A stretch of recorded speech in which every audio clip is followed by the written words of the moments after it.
حضرت انس رضی اللہ تعالیٰ عنہ سے مروی ہے، رسول اللہ صلی اللہ تعالیٰ علیہ وسلم نے فرمایا 3 چیزوں کو اللہ تبارک و تعالیٰ نے تمام مخلوق کی آوازیں سننے کی طاقت عطا فرمائی ہے، پاور دیا گیا ہے کہ ساری مخلوق کی آوازیں وہ 3 چیزیں سن لیتی ہیں۔ بڑی امیزنگ حدیث ہے۔ وہ 3 چیزیں کون سی ہیں؟ آپ فرماتے ہیں جنت سنتی ہے، نبی پاک فرماتے ہیں جنت سنتی ہے، آگ یعنی دوزخ وہ بھی سنتی ہے، اور فرشتہ جو میرے قریب رہتا ہے وہ بھی تمام آوازوں کو سنتا ہے۔ تو روضہ رسول پہ فرشتہ موجود ہے، وہ بھی ساری مخلوق کی آواز سنتا ہے۔ لسننگ پاور دیکھیے، not only the human beings, صرف انسانوں کی نہیں، تمام مخلوق کی آوازیں یہ تینوں چیزیں سنتی ہیں۔ اب ذرا حدیث کا اگلا پارٹ سنیے گا۔ نبی پاک فرماتے ہیں جب میرا کوئی امتی کہتا ہے اے اللہ میں تجھ سے جنت کا سوال کرتا ہوں، تو جنت کہتی ہے کہ اے اللہ عز و جل اس کو میرے اندر رہائش عطا فرما دے۔ جب جنت کا ہم سوال کریں تو جنت بھی اللہ کی بارگاہ میں عرض کرتی ہے، تو جنت مانگا کرو، جنت کا سوال کیا کرو، اللہ کی بارگاہ میں بار بار جنت کی التجا کیا کریں۔ نبی پاک فرماتے ہیں جب کوئی امتی کہتا ہے اے اللہ مجھے دوزخ سے پناہ دے، تو دوزخ کہتی ہے اے اللہ مجھ سے اس کو پناہ دے دے۔ جب میرا کوئی امتی مجھ پر سلام بھیجتا ہے تو میرے سر پر یہ نبی پاک کے قریب رہنے والا فرشتہ عرض کرتا ہے یا محمد صلی اللہ تعالی علیہ وسلم یہ فلاں ہے، حضور کی خدمت میں سلام پیش کرتا ہے۔ آقا فرماتے پس اسے جواب مرحمت فرمایا جاتا ہے، جو مجھ پر 1 مرتبہ درود بھیجے گا اللہ اور اس کے فرشتے 1000 مرتبہ اس پر درود بھیجیں گے اور آگ اس کے جسم کو نہ چھوئے گی۔ ایک حدیث ہے اور کتنے سارے مدنی پھول ہیں۔ جنت کا سوال کرنے کی ترغیب ہے، جہنم سے پناہ مانگنے کی ترغیب ہے، اور درود پڑھنے والے کو کیسا اجر ہے۔ ساری برکتیں ایک طرف، مجھے ایک بات بتاؤ، جس سے آپ کو بڑا پیار ہو، بڑی رسپیکٹ ہو، جس سے بڑی محبت ہو، اور آپ کا ذکر جب اس کے پاس کیا جائے آپ کو کتنا اچھا لگتا ہے۔ مثال کے طور پہ اگر آپ کے پیر و مرشد ہوں گے، ماشاءاللہ بیٹھے لوگ، آپ کو کوئی آ کر کہیں کہ آپ کے پیر و مرشد کے پاس آپ کا نام لیا گیا، کتنا اچھا لگے گا۔ جس استاد سے بڑی محبت ہو، جس پرسنالٹی سے بڑی رسپیکٹ کرتے ہو، آپ کو کوئی کہے یار آپ کا ذکر ان کے پاس ہو رہا تھا، آپ کہیں گے یار واقعی میرا ذکر ان کے پاس ہو رہا تھا، سچ بتاؤ، اچھا بتاؤ تو کیا بات ہوئی، مجھے بتانا ذرا۔ اچھا لگتا ہے، بندہ خوش ہو جاتا ہے۔ بتائیے ایک امتی کے لیے اس سے بڑی کیا سعادت ہوگی کہ وہ یہاں درود پڑھے، ادھر فرشتہ اس کا نام بارگاہ رسالت میں پیش کرے۔ دربار رسالت میں حاضری کا گویا یہ پاس ہے ہمارے پاس، جتنی بار، اچھا ایسا بھی نہیں 100 بار پڑھیں تو 1 بار نام لے گا، آپ 100 بار درود پڑھیں فرشتہ 100 بار بارگاہ رسالت میں نام پیش کرے گا۔ خوش نصیب ہیں وہ لوگ جو روزانہ سینکڑوں بار درود پاک پڑھتے ہیں۔ آج فضول باتوں کے لیے وقت ہے لوگوں کے پاس، سوشل میڈیا پہ گھنٹوں گزار دیں گے، مگر اللہ اور اس کے رسول کے ذکر کے لیے وقت نہیں نکالتے۔ کوشش کیجئے کہ کثرت کے ساتھ ہو سکے تو روزانہ سینکڑوں بار، آسان ہے درود پاک پڑھنا، ذرا مل کر پڑھیں، الصلاۃ والسلام علیک یا رسول اللہ، کتنی دیر لگتی ہے؟ 100 بار پڑھیں پتہ بھی نہیں چلے گا۔ تو کوشش کریں کہ کثرت کے ساتھ درود پاک پڑھیں، اور جب جب موقع ملے اللہ سے جنت کا سوال کریں۔ اور سبحان اللہ، علماء کہتے ہیں رب سے مانگنا ہی ہے تو جنت الفردوس کا سوال کریں، جو سب سے اعلیٰ جنت ہے۔ اللہ سے جہنم سے پناہ مانگیں، انشاءاللہ ضرور کرم ہوگا۔ عاشورہ کا دن جو ہے 10 محرم الحرام، یاد رہے کہ ہسٹری آف یونیورس میں، اس کائنات کی ہسٹری میں اگر موسٹ امپورٹنٹ ڈیز کی لسٹ بنائی جائے تو اس میں سے ایک دن عاشورہ کا بھی ہے۔ بہت بڑے بڑے ہسٹوریکل جو واقعات ہوئے وہ عاشورہ ہی کے دن، یعنی 10 محرم الحرام کو ہوئے۔ 10 محرم الحرام کو ہی حضرت آدم علیہ السلام پیدا ہوئے۔ پہلا انسان اس دنیا میں جس کی تخلیق کی گئی وہ 10 محرم الحرام۔ حضرت آدم علیہ السلام کی جب توبہ قبول ہوئی وہ بھی 10 محرم الحرام۔ انہیں جنت میں جس دن داخل کیا گیا وہ بھی 10 محرم الحرام۔ یاد رہے عاشورہ کا ہی دن تھا کہ جس دن عرش کرسی، آسمان، زمین، سورج اور ستارے، یہ سب جو بنائے گئے یہ بھی 10 محرم کا دن تھا۔ دنیا میں سب سے پہلی بارش جس دن نازل ہوئی وہ بھی 10 محرم الحرام ہی کا دن تھا۔ اچھا جناب، پھر اسی طرح حضرت ابراہیم جن کو ابو الانبیاء کہا جاتا ہے، ان کی ولادت بھی 10 محرم الحرام کو ہوئی۔ نمرود کی آگ سے جو نجات ملی وہ دن بھی 10 محرم الحرام ہی کا تھا۔ یہی وہ دن تھا جب حضرت موسیٰ علیہ السلام اور آپ کی امت کو فرعون سے نجات ملی، اس کا لشکر جو دریائے نیل میں غرق ہوا وہ بھی 10 محرم الحرام ہی کا دن تھا۔ حضرت عیسیٰ روح اللہ علی نبینا علیہ السلام کی ولادت بھی 10 محرم الحرام کو ہوئی۔ آسمانوں کی طرف جب انہیں اٹھایا گیا وہ بھی دن 10 محرم الحرام تھا۔ اسی دن حضرت نوح علیہ السلام کی جو کشتی ہے وہ کوہ جودی پر آ کر ٹھہری تھی۔ یہی وہ دن تھا جب حضرت سلیمان علیہ السلام کو ملک عظیم عطا کیا گیا، ان کو ایک عظیم حکومت جو عطا کی گئی وہ بھی 10 محرم الحرام کا دن تھا۔ حضرت یونس علیہ السلام جو مچھلی کے پیٹ سے نکالے گئے وہ دن بھی 10 محرم الحرام تھا۔ حضرت یعقوب علیہ السلام کی بینائی کا جو ضعف، کمزوری جو تھی وہ دور ہونے کا دن بھی 10 محرم الحرام تھا۔ حضرت ایوب علیہ السلام نے بڑا صبر کیا، بڑی تکلیفیں سہی۔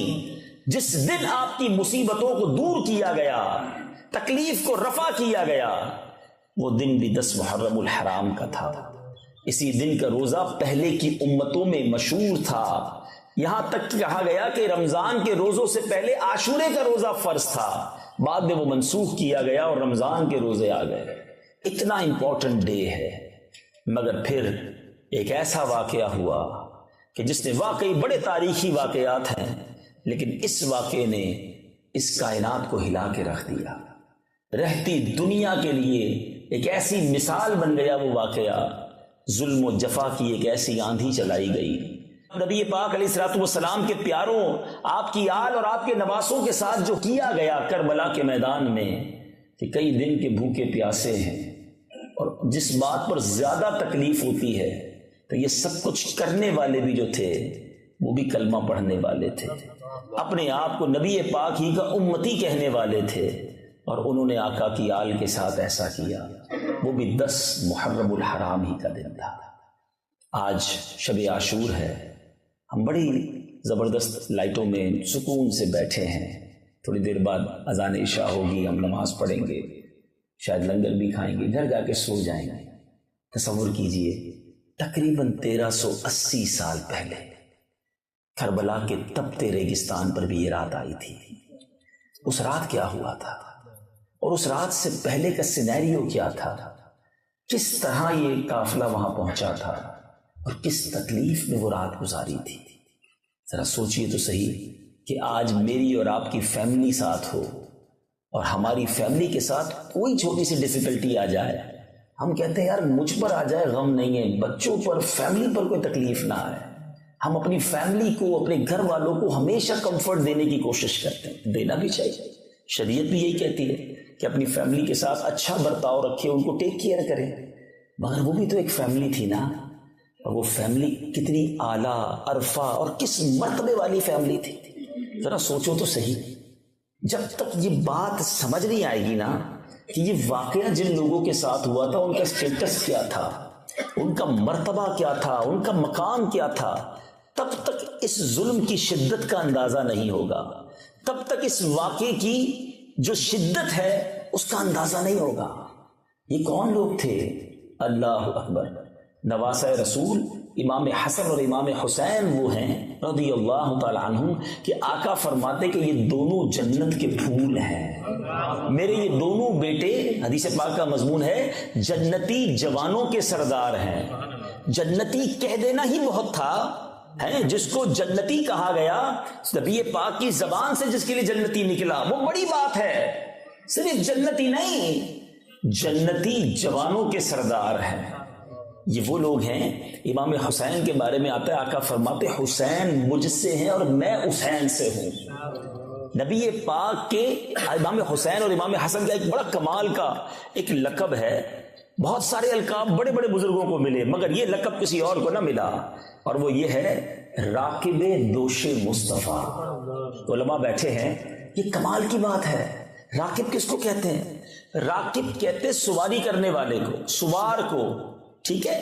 دوش کہتے کاندھوں کو، یعنی نبی پاک کے کاندھوں پر سواری کرنے والے۔ ایک بار نبی پاک امام حسن کو کاندھے پر اٹھا کے کہیں جا رہے تھے، ایک صحابی رسول نے بڑے پیار سے کہا حضور اے برخوردار تمہاری سواری کتنی اچھی ہے، بڑا پیار سے نبی پاک کے کاندھوں پر تھے کہ برخوردار تمہاری سواری کتنی اچھی ہے۔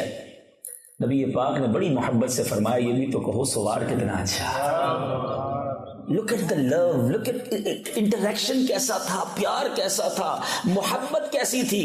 امام حسین کی سٹارٹنگ سنو، آپ مدینہ منورہ میں پیدا ہوئے، اور ایک اور بڑی یونیک بات شاید آپ کو پہلے نہ سنی ہو، امام حسن اور امام حسین وہ ہیں کہ ان کا جو دوسری زبان میں لفظ جو نام بنتا ہے وہ شبیر اور شبر بنتا ہے، مگر یہ جو نام تھے نا حسن اور حسین، آج ایک بڑا یونیک معاملہ چل رہا ہے، چلے لگے ہاں تو اس پر بھی کچھ بات کر لیں کہ لوگوں میں کمپٹیشن چلا ہوا ہے کہ یار بچے کا نام جب بھی رکھیں نا تو ایسا رکھیں جو پورے خاندان میں کسی کا نہ ہو۔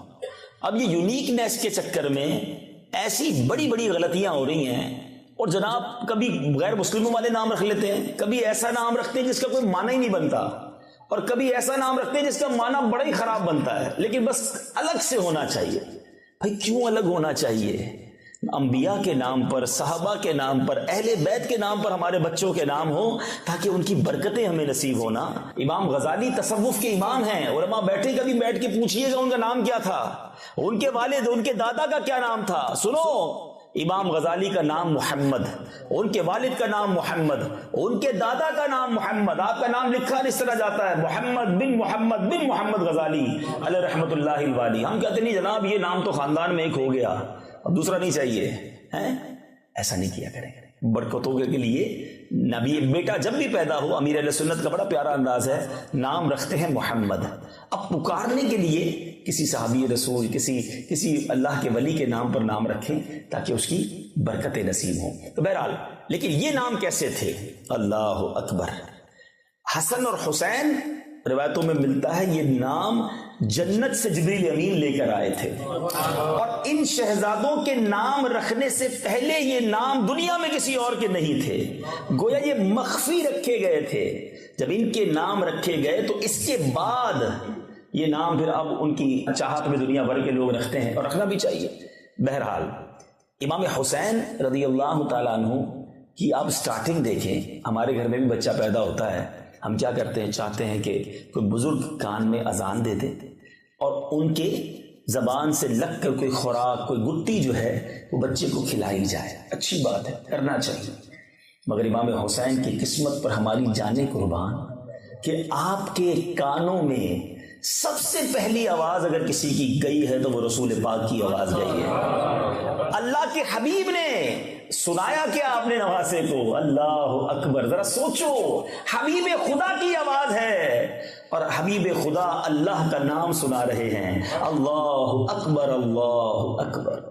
نبی پاک نے اذان دی ہے امام حسین کے کانوں میں، اور پھر جو سب سے پہلی خوراک امام حسین کے منہ میں گئی ہے گٹنی، نبی پاک کو کھجور چبا کر بھی دے دیتے۔ اللہ اکبر، براہ راست ڈائریکٹ نبی پاک نے اپنی مبارک زبان امام حسین کے منہ میں دے دی ہے۔ پہلی خوراک لعاب مصطفیٰ ہے صلی اللہ تعالیٰ علیہ وسلم، جو خاری کنویں میں جائے تو میٹھا کر دے، جو زخموں پر لگے تو زخم اچھا کر دے۔ لعاب دہن پر بات کریں تو گھنٹوں درکار ہیں۔ پہلی زندگی کی خوراک امام حسین کے شکم اقدس میں جا رہی ہے تو وہ نبی پاک کا لعاب دہن ہے۔ ارے جس برخوردار کی، جس بچے کی ابتدا یہ ہے، اس کی پرورش کا عالم یہ ہے کہ کبھی وہ نبی پاک کے کاندھوں پر سواری کریں۔ سنو سنو، ایک بار میرے آقا کی ایک گود میں حضرت ابراہیم نبی پاک کے اپنے صاحبزادے موجود ہیں، دوسری گود میں امام حسین ہیں۔ جبریل امین حاضر ہوئے، عرض کی حضور دونوں میں سے ایک کو پسند کر لیجئے، ایک کو دنیا سے جانا ہے۔ حضور نے کیا فیصلہ کیا؟ سنو، چوائس دی گئی نبی پاک کو۔ آقا کے قلب اقدس پر خیال گزرا کہ اگر ابراہیم دنیا سے جاتے ہیں تو مجھے رنج ہوگا، لیکن اگر اگر حسین چلے گئے تو مجھے بھی رنج ہوگا، فاطمہ بھی تکلیف میں آئیں گی، مولا علی کو بھی تکلیف ہوگی۔ نبی پاک نے حضرت ابراہیم کی قربانی پسند کر لی۔ کچھ دنوں کے بعد نبی پاک کے اپنے صاحبزادے دنیا سے چلے گئے۔ اللہ کے نبی صلی اللہ تعالی علیہ وسلم اب امام حسین کو دیکھتے تو فرماتے یہ میرا وہ بیٹا ہے جس پر میں نے اپنا بیٹا قربان کیا ہے۔ کمال دیکھیں، یہ وہ تھے۔ اب آپ کو اس واقعے کی شدت کا اندازہ ہونا چاہیے کہ کس کے ساتھ ہوا تھا۔ ایک اور بڑی عجیب بات، امام حسین کی شہادت کی خبر جبریل امین نے نبی پاک کو دے دی تھی کہ حضور انہیں جوانی میں کربلا کے میدان میں شہید کیا جائے گا۔ مولا علی کو معلوم تھا، بی بی فاطمہ کو معلوم تھا، مگر کسی نے اللہ کی بارگاہ میں یہ دعا نہ کی کہ یا اللہ یہ امتحان ٹال دے، یہ مشکل ٹال دے، یہ پریشانی حسین پر نہ آئے، یا اللہ یہ میری آنکھوں کا تارا ہے، اس کو نہ دیکھیں تو ہم بے قرار ہو جاتے ہیں۔ کسی نے دعا نہیں کی۔ Each and everybody is ready for that particular exam. اس امتحان کے لیے سارا گھرانہ تیار تھا۔ کیا میسج ملتا ہے؟ علماء برسوں سے ہمیں کربلا کا واقعہ سنا رہے ہیں۔ آج میں بھی آپ کو چاہوں تو پورا واقعہ کربلا سناؤں، جس کے لیے 2-3 گھنٹے کم از کم ملنے چاہیے، مگر ہم سب نے یہ واقعہ شاید کئی بار سنا ہے۔ میں آج آپ کے پاس جو آیا ہوں، کربلا کے اس واقعے سے میں نے اور آپ نے پیغام کیا لیا ہے، سیکھا کیا، تبدیلی کیا آئی۔ پہلا سبق لیجئے، امتحان کا معلوم تھا مگر تیاری تھی امتحان میں پیش ہونے کی۔ پیچھے نہ ہٹے، شکوے نہ کیے، شکایات نہ کی، کمپلین نہ کی، بلکہ کربلا کے میدان میں آنکھوں کے سامنے لاشیں گرتے رہے۔ کسی ایک اہل بیت کے فرد نے اللہ کی بارگاہ میں یہ نہ کہا کہ مولا ہم تو نمازیں بھی پڑھتے ہیں، ہم تو روزے بھی رکھتے ہیں، ہم تو آل رسول ہیں، اے اللہ نبی پاک تو ہمیں یہ کہا کرتے اور ہمارے ساتھ یہ ہو رہا ہے۔ انہوں نے نہ کہا۔ اور آج ہم پر تھوڑی سی مشکل آ جائے، تھوڑی سی پریشانی، تھوڑا سا کاروبار ڈاؤن، تھوڑا سا جاب میں پرابلم، تھوڑا ڈاکیومنٹس کا مسئلہ، تھوڑا فیملی ایشو ہے، تھوڑی طبیعت خراب، کیا کرتے ہیں؟ صبر یا شکوہ، کمپلین۔ کبھی کبھی تو ہم کسی سے بات کریں نا، بھائی آپ کی طبیعت کیسی ہے، بعد میں احساس ہوتا ہے نہیں پوچھتے تو اچھا تھا یار۔ اتنی لمبی لائن ہوتی ہے شکووں کی، ارے جناب کیا بتائیں، طبیعت بھی خراب ہے، کاروبار بھی ڈاؤن ہے، گھر میں بھی بڑے مسائل ہیں، پریشان ہی پریشان ہوں۔ بندہ کہے یار اللہ نے اس کو کوئی نعمت نہیں دی، کوئی زبان پر شکر نہیں ہے، کوئی شکوہ نہیں ہے۔ پہلا میسج تو کربلا کا یہ لے کے جاؤ نا کہ زبان پر شکوے رنج و علم لایا نہیں کرتے، زبان پر شکوے رنج و علم لایا نہیں کرتے، نبی کے نام لیوا غم سے گھبرایا نہیں کرتے۔ مشکل آئے گی، مجھے بتاؤ نا دنیا میں کون ہے جو آج کھڑا ہو کے کہہ دے مجھے کوئی پرابلم نہیں ہے؟ ہر بندے کے ساتھ کچھ نہ کچھ ایشوز ہیں اور یہ زندگی کا حصہ ہے، اور اس پر صبر کیجئے، اللہ کی رضا پر راضی رہیے، اپنے آپ کو رکھیے، کیونکہ اللہ کریم نے ہمیں نعمتیں زیادہ دی ہیں، کبھی کبھی مشکل آتی ہے، بس اس مشکل کے وقت کو نکال دو، انشاءاللہ تکلیف کے بعد ہمیشہ راحت ہے۔ شکوہ کرنے والوں کے لیے ایک بڑا زبردست میسج ہے۔ ایک بزرگ کے پاس ایک شخص گیا، کہتا ہے یار حضور مجھے تو اللہ نے کچھ دیا ہی نہیں ہے۔ آج کل لوگ کہتے ہیں نا اس کو گاڑی بھی مل گئی، بنگلہ بھی مل گیا، پاسپورٹ بھی بن گیا، اس کا کاروبار بھی چمک گیا، میں تو پیچھے ہی رہ گیا۔ سنو، بزرگ کے پاس ایک شخص گیا، کہا حضور مجھے تو کچھ ملا ہی نہیں ہے۔ آپ نے کہا اچھا کچھ نہیں دیا اللہ نے؟ کہا نہیں کچھ نہیں دیا۔ کہا اچھا ایسا کرو ایک ہاتھ دے دو، 10 لاکھ روپے لے لو۔ کہتا ہاتھ دے دوں گا تو پھر تو بغیر ہاتھ کے ہو جاؤں گا، زندگی کیسے گزاروں گا؟ کہا اچھا ٹھیک ہے ایسا کرو ایک آنکھ دے دو، 10 لاکھ لے لو۔ کہتا حضور اندھا ہو کے کیسے رہوں گا؟ اچھا ایک کان دے دو، 10 لاکھ لے لو۔ کہتا بہرا ہو جاؤں گا حضرت، چہرہ ہی بگڑ جائے گا۔ اچھا ایک پیر دے دو، 10 لاکھ لے لو۔ وہ گنواتے ہی گئے، وہ منع کرتا گیا۔ آخر بزرگ کہتے ہیں کمال کے شخصوں لاکھوں کروڑوں کی پراپرٹی لے کے کہتے ہو اللہ نے کچھ نہیں دیا۔ سوچئے نا، ہاتھ پیر آنکھیں زبان سب سلامت، پھر کہتے کچھ نہیں ہے۔ پوچھو نا اندھے سے، کیسے وہ بلائنڈ زندگی گزارتا ہے جس کے ہاتھ نہیں، پیر نہیں، زبان نہیں۔ اللہ نے مجھے اور آپ کو کروڑ سے اچھا بنایا، تھوڑی سی تکلیف پر کمپلین۔ قبلہ شیخ طریقت امیر علیہ سنت ایک بڑا پیارا شعر لکھتے ہیں۔ آپ فرماتے ہیں پیارے مبلغ معمولی سی مشکل پہ تو گھبراتا ہے، پیارے مبلغ معمولی سی مشکل پہ تو گھبراتا ہے، دیکھ حسین نے دین کی خاطر سارا گھر قربان کیا۔ یہ مذہبی لوگوں کے لیے بھی میسج ہے. دین کا کام کرنے تھوڑا آگے بڑھتے ہیں, تھوڑا سا کوئی ناراض ہو جائے کہتے ہیں میں نے نہیں کرنا, میں نہیں مسجد کی خدمت کروں گا, بھائی کمیٹی کے لوگ بڑا مشکل کرتے ہیں, میں درس نہیں دوں گا, میں قافلے میں نہیں جاؤں گا, میں فلاں کام نہیں کروں گا. یار لوگ ساتھ نہیں دیتے, تھوڑی سی مشکل نیکی چھوڑ دی. ارے امام حسین نے تو جان قربان کر دی دین کے لیے, اور ہم تھوڑی سی مشکل کے لیے نیکی کے کام چھوڑ دیتے ہیں, جاب چھوڑتے ہیں اس مشکل کے لیے. ادھر تو یورو مل رہے ہوتے ہیں نا, دین کے کام سے لوگ فوراً بھاگ جاتے ہیں. ایسا نہ کریں, کام میں مشکل آئے گی, جو بھی دین کا کام کرے گا اس کے لیے رکاوٹیں آتی ہیں. کربلا والوں کو یاد کرتے ہوئے لگے رہیں, انشاءاللہ کامیابی آپ کے قدم چومے گی انشاءاللہ. آگے چلتے ہیں. اب امام حسین گئے کیوں کوفہ؟ یہ بڑا امپورٹنٹ کوسچن ہے. آپ تو مدینہ منورہ میں پیدا ہوئے, مدینہ منورہ میں آپ کی لائف گزری, اور بڑی شاہانہ سے مراد یہ کہ آپ لوگوں کی آنکھوں کا تارا, دلوں کا چین تھے. روضہ رسول سامنے اور نواسہ رسول مدینے میں, تو ہر شخص آپ کی تعظیم اور عزت کرتا تھا. مگر ہوا یہ کہ حضرت امیر معاویہ رضی اللہ تعالیٰ عنہ کی انتقال کے بعد یزید پلید نے اب تخت پر قبضہ کیا, اور اس کے بعد اس نے اپنا پیغام جاری کیا کہ میری بیعت کی جائے, میری اطاعت کی جائے. شام کے لوگوں نے تو اطاعت کر لی کافی لوگوں نے, مگر کوفہ کے لوگوں نے امام حسین کو خط لکھے کہ حضور ہم اس شریر کی اطاعت نہیں کرنا چاہتے, آپ کرم فرمائے, ہم آپ کے ہاتھ پر بیعت کریں گے. مدینہ شریف میں بھی کئی صحابہ کرام موجود تھے, ان کو بھی پیغام بھیجا گیا کہ آپ بھی یزید کے ہاتھ پر بیعت کریں, اور انہوں نے بھی بیعت نہیں کی. امام حسین اگر یزید کے ہاتھ پر بیعت کر لیتے نا تو مہینے کے لاکھوں لاکھ روپے آپ کو وظیفہ دیا جاتا, آپ کو زبردست عزت دی جاتی, آپ کو انعام و اکرام سے نوازا جاتا. بڑی بڑی آفرز کی گئی, سارے صحابہ کو بھی کی گئی, اور امام حسین کو خاص کی گئی. یزید بھی جانتا تھا کہ اگر امام حسین نے بیعت کر لی پھر تو ساری دنیا کر لے گی نا, نبی کے نواسے ہیں. لیکن امام حسین جانتے تھے کہ یزید کے ہاتھ پہ بیعت کرنے کا مطلب یہ ہے کہ اب اس نے جتنے بھی غلط کام کرنے اس کو سرٹیفکیٹ مل جائے گا, انڈوز ہو جائے گا کہ امام حسین نے اس کی بیعت کر لی, پھر ٹھیک ہے سارا کچھ. امام حسین نے باطل کے آگے سر نہیں جھکایا, خود بھی بیعت نہیں کی, اور جو کوفہ سے کنٹینیو لیٹر آ رہے تھے وہ بھی آپ کے سامنے تھے. انہوں نے کہا حضور آپ آئیے, ہم آپ کا بھرپور استقبال کریں گے, عزت کے ساتھ آپ کو بٹھائیں گے اور آپ کے ہاتھ پر بیعت کریں گے. امام حسین نے مدینہ چھوڑا, بڑے رنج میں نبی پاک کے روضے پر پورے قافلے نے حاضری دی, آنسو بہائے, نبی پاک سے گویا الوداع مانگی, اور وہاں سے مکے آ گئے. مکے شریف پہنچے تو بڑے بڑے صحابہ کرام امام حسین کے پاس آئے کہ حضور آپ نہ جائیں.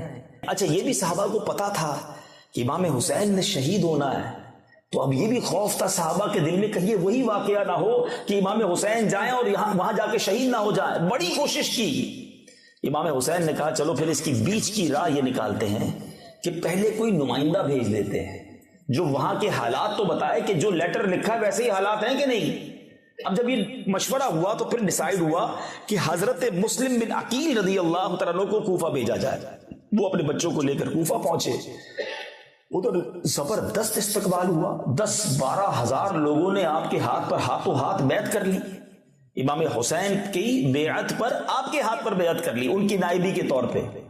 جب انہوں نے حالات دیکھے کہ سب لوگ اتنی محبت کر رہے ہیں, حضرت مسلم بن عقیل نے خط لکھا امام حسین کو کہ حضور تشریف لے آئیے, یہاں تو ٹھنڈی سڑک ہے, سب چیزیں بہتر ہیں, ایوری بڈی ویلکمنگ اس, یہاں بڑا پیار مل رہا ہے. یہ خط امام حسین کو ملا, اور اب یہاں جیسے ہی پتا چلا, یزید کو پتا چلا کہ یہاں تو معاملہ الٹ ہو رہا ہے, تو اس نے ابن زیاد کو گورنر بنا دیا, اور فوری طور پہ آرڈر جاری کیا کہ نعمان بن بشیر جو صحابی رسول ہیں ان کو معزول کیا جائے, کیونکہ وہ حضرت مسلم بن عقیل کو سپورٹ کر رہے تھے, ساتھ دے رہے تھے. فوری طور پہ ابن زیاد پہنچا, حضرت نعمان بن بشیر کو اس نے سائڈ پہ کیا, اور اب اس نے ایسی خطرناک پلاننگ کی کہ جو ہزاروں لوگ حضرت مسلم بن عقیل کا ساتھ دے رہے تھے ان کے سرداروں کو گرفتار کر لیا, اور سب کو کہا کہ اپنی قوم کو کہو کہ حضرت مسلم بن عقیل کا ساتھ نہ دے ورنہ تمہیں بھی مار دوں گا, تمہاری جائیدادیں بھی ضبط ہو جائیں گی.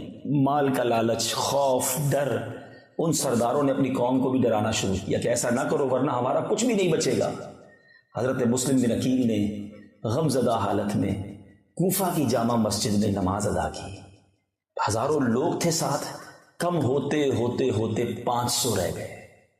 500 لوگوں کی نماز ہوئی, اور جب حضرت مسلم بن عقیل نے سلام پھیرا اور سلام پھیر کے پیچھے دیکھا تو ایک بھی مقتدی نہیں تھا، سب بے وفائی کر کے چلے گئے۔ ہزاروں لوگ ساتھ تھے مگر اب ابن زیاد کے اس ظلم و ستم اور خوف کی وجہ سے سب چلے گئے، اب اکیلے رہ گئے۔ پورے کوفہ میں کوئی گھر میں بٹھانے کو تیار نہ تھا، جن کو بڑی محبتوں سے بلایا گیا ان کے لیے ایک چھوٹا سا کمرہ دینے کو کوئی تیار نہ تھا۔ سب کو یہ ڈر تھا کہ اگر ہم نے اپنے گھر میں رکھا تو ابن زیاد کے جو کارندے ہیں وہ آ کر ہمیں بھی ماریں گے۔ اب حضرت مسلم بن عقیل کو اپنی فکر کم، امام حسین کی فکر زیادہ تھی۔ علماء بیٹھے ہیں، میرے نزدیک کربلا کے اس واقعے کا یہ ٹرننگ پوائنٹ تھا۔ وہ جو خط لکھ چکے تھے ان کو فکر یہ تھی کہ خط میں نے لکھا ہے کہ حضور آ جائیں، اور یہاں تو معاملہ ہی الٹ ہو گیا ہے۔